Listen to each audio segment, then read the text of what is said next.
Welcome back to Appetite for the Outdoors. I'm Chef Chad McIntyre.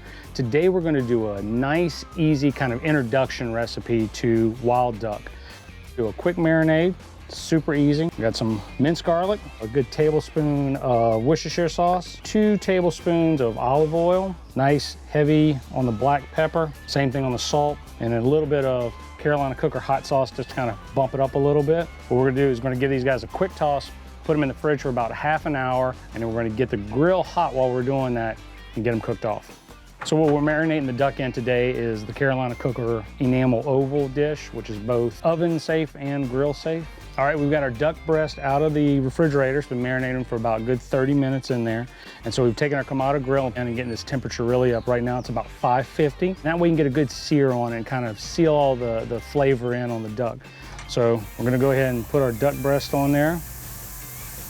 And you want to give it about 1.5 minutes to 2 minutes per side, making sure not to overcook the duck. Wild game does much better when it's in that medium rare to medium temperature profile. That way it's not too tough. It's a very lean meat. So here you go, everything's cut right here. This is a great protein main course. You can serve it with anything. Me personally, I like a little bit of grilled vegetables and a little bit of hot sauce on it. And once again, it's always great to take wild game out in the field, but it's even better when you can incorporate it into a dish.